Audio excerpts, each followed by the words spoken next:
Galka Guy 88 back at you from the Boilercade. And as you can tell, something here is missing. That's right, my Star Wars pinball is officially gone.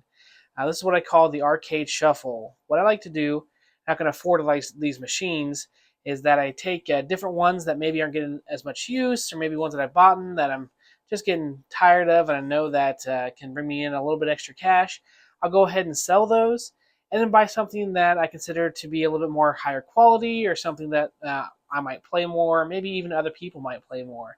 So that's what I do a lot of times in my arcade. That's how you see these different machines here. Started off with a few, and that's kind of what I do. Just keep going. So this one, my Star Wars pinball, is officially gone, as well as my Teenage Mutant Ninja Turtles.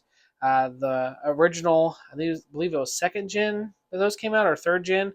The original Turtles cab, though, I used to have that one too, and it is officially gone also. The reason for that one being gone is that I did create an amazing Turtles cab, a Shredder's Revenge one. Please check out that video. And once I had that one, I didn't really play the other Turtles one very much at all. Loved the way it looked. Thought it looks like so good, especially for the time whenever it came out. But that 4-player panel, I just couldn't deal with it anymore. And with the new Turtles cab, I just couldn't keep it and justify keeping it. So went ahead and got rid of that one too, as well as my Star Wars pinball. It is gone. The reason for getting rid of that is it just wasn't getting played. I have my ALU here, or ALP I should say, not ALU, ALP here. That one I've been playing on more. If I do play pinball, usually it's always on this machine. Whenever people come over, they weren't really attracted to the Star Wars pinball very much.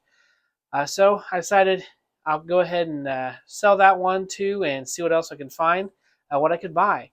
And I think you'll be pretty surprised at what I found. I want to take you on a little adventure here of going through and buying some things to purchase this item, as well as getting it here and just the entire hookup. So hope you enjoy and stay tuned. Yeah, Guy 88, not in the boiler room right now. It's very early in the morning. The sky is looking clear and pretty. I had to stop by Menards to pick up a dolly for the arcade I'm getting here today. Gonna go on a little adventure with CaptainQ and see what we pick up. This is the arcade shuffle, my friends, the arcade shuffle. So it says this item's in 265. So I'm like, all right, it's gonna be close. Okay. Huh? Huh?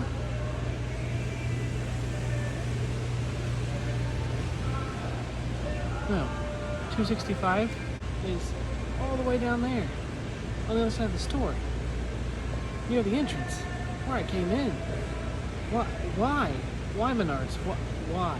You get to take this trip with me. You get to take this trip with me.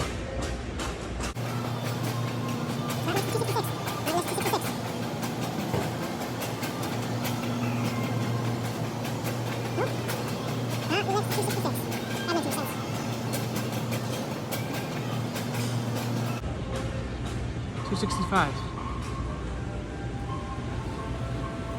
266 down there. 265 here. Why? Just got done at Menards getting that dolly, as well as picking up some bungee cords here. And I have to say the layout of this store is horrendous. On the website, they'll tell you, the aisle that it's in, and it's just kind of all laid out awful. Like, it's like, oh, it's in the aisle 275. Okay, where's that? And so you start trying to follow some type of pattern, and there is none. There's not. Galka Guy 88 here with CaptainQ. What's up, guys? All right, so I got that dolly that I mentioned earlier, and I forgot to film any more, but I picked up this guy. Hello. And we drove an hour from your house, hour and a half from me, yeah. And we picked up the new arcade. The arcade shuffle is still happening. We got it in the back, and it was very heavy. It was heavy. It was solid. Yeah, it did not look like it'd be that heavy, but it was very heavy. So, we'll have to let you guys know what it is once we get it to the house. So, talk to you soon. Later. Ta-da! The big reveal. A Pac-Man Party Arcade. Please? What do you think? It's pretty good. Not too bad. Burger time, babe? Burger time, babe? It looks good. Yes. So we found a sweet deal on this. This is the officially licensed Namco cab that actually had Pac-Man and Miss Pac-Man in it.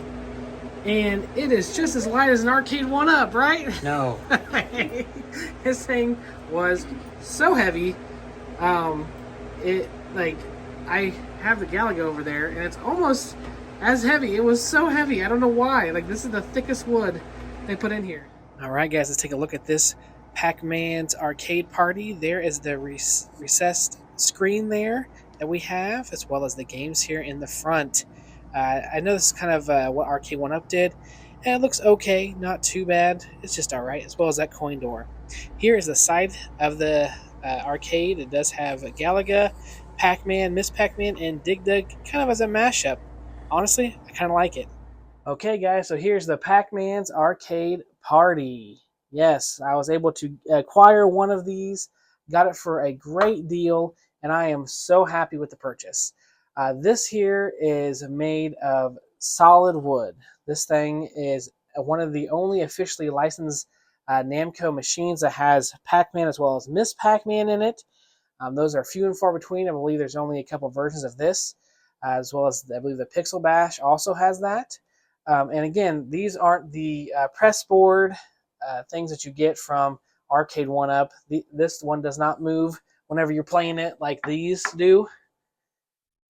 So it is definitely awesome that I have that in here. It's almost the same size as an Arcade 1-Up, actually a little bit shorter, if you can tell. There are a couple of versions of the Pac-Man's Arcade Party. I originally thought this was the bigger version.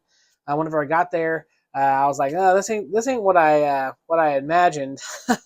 Whenever I looked it up, you can look up the Pac-Man's Arcade Party on Amazon. The only version that it shows is like 68 inches tall, which obviously is not the case here. So that's the one I thought it was, but it is a little bit different. Not saying that that's bad. I actually liked that it was a little bit smaller. I didn't have to end up running a van or a truck or anything in order to haul it here. It fit in the back of my van that I currently have, so that was great that we could just pop it in there. It is a lot deeper than an Arcade 1-Up, way deeper than one of these. This is sitting on the wall right now, and this is a couple inches out of the Tron machine, and you can see there's quite a gap between them. As far as the machine itself, the buttons are very nice. The stick, I believe that I might have to end up replacing. It's not bad. It's not a bad stick. Honestly, it plays very well, but there is like a grinding noise in there. I might have to look up to see if maybe there's something I need to clean out, or if there's something that needs done to it to kind of help with that. And it's only in the bottom right. Whenever you go to the bottom right, you can hear kind of like this noise. But overall, I don't think it's a bad stick at all. I played this very well. Got to play some Pac-Man, Miss Pac-Man, Dig Dug, Galaga. I played all those on here, and it's really well made. You can tell. With that too, the only other issue that I have with this is the speaker. I believe that they blew it out, which is very easy to do on this machine because it is so loud with barely even a bump of the volume button. I barely turned it, not even a quarter of the way, and it was louder than these Arcade 1-Up machines. It just blasts you immediately, and it sounds super tinny, like almost like someone blew the speaker. Or it could be something else. I don't know the issue quite yet with that, but that'd be something else I wanted to work on in order to get this looking good. I've been wanting a Pac-Man or a Miss Pac-Man back in the arcade that was more dedicated cab to that. So I feel like this kind of does that for me, especially compared to buying an XL Pac-Man, which was $500. This was also $500, and I believe this is a little bit higher quality. It comes with a lot of the same games too that is on that Pac-Man XL. And I have Miss Pac-Man on this, which you can't get on that Pac-Man XL. So that's kind of where my comparisons kept coming through. Obviously, the Pac-Man XL is actually bigger than this one. So that was a little bit little bit, had my head scratched a little bit thinking about that. Like what? Like why did they make one this small? That's such higher quality. But I'm hoping maybe this will, if this goes well, maybe they'll make other ones. You never know. With this too, the marquee I don't really care for. That I may end up replacing. The side art I actually don't mind at all. Like I think it looks pretty neat. Them combining all those different ones. The front panel, maybe thinking about making it black. I need to look up more research on these too. I don't know if these are real big collector's items, if that would devalue them in some way, if I would replace things on it. It may not be anything at all, just a commercial product that you can do whatever you want to and not really worry about it. Which I'm just someone who doesn't know. So if it is out there that this is not a product to worry about when it comes to that stuff, please leave it in the comments down below. With that too, one other thing that I wanted to mention, the person who previously owned this too, I believe that he was a big fan of Pac-Man and Miss Pac-Man. His scores are over 100,000 on this. So he definitely played them a lot. And it is a slow Miss Pac-Man. It's not the fast Miss Pac-Man. So I have to look and see if I am able to change those into something like that. With the pricing, so the price of this bad boy. Normally, if you buy these brand new, from what I could find, they go for at least $2,000 to $3,000. The person who owned it outright told me, "Yeah, I paid a couple $1,000s for this thing, but they just wanted to get rid of it." They said their kids aren't playing with it anymore. They bought it for the grandkids, and they said they were too busy with their YouTube and their Fortnite to play something like this. So he was just trying to get rid of it. I did see one of these on Facebook Marketplace after I bought this. It's the only other one I've ever seen, and that's going for $1,600, what they're trying to get out of it. So these are quite more expensive machines. He had this on sale to buy for $500. So $500, I was like, yes, I will take that, and I will definitely throw that in the back of my van and take it home. So, as I said before, though, I did have to sell a couple of different machines, things that I'm not playing anymore, or I have other ways of playing. The Star Wars is gone, the Ninja Turtles is gone, but I think this is a great replacement for it. I believe it's more of a solid machine that's going to be able to stay here and it's going to last. I'm not worrying about this one just randomly burning up one day like one of these arcade one-ups. I'm not going to have to worry about things like that. So definitely a higher quality machine, and if there is an issue, they have all types of numbers inside you can call in order to get work done on the board, things like that. So it's really a great product. The coin door here in the front, it is not a real coin door, which I was disappointed in that too. It is, you open it up and it has kind of like all your controls, your reset, your volume, things like that. So in order to get to that door, they did not have the key, and I did not want to drill it. So we actually went through the back, because the back we could open up with screws, and that piece of wood is so heavy. And so we took that off, and it was surprisingly heavy. We took it off, and we were like, "Whoa, okay!" Did not think that this is going to be as heavy as it was. And we were able to unscrew some of the back of that, and then go ahead and pop the door through the other side, and save us having to drill out that keyhole there. So all in all, I love this purchase.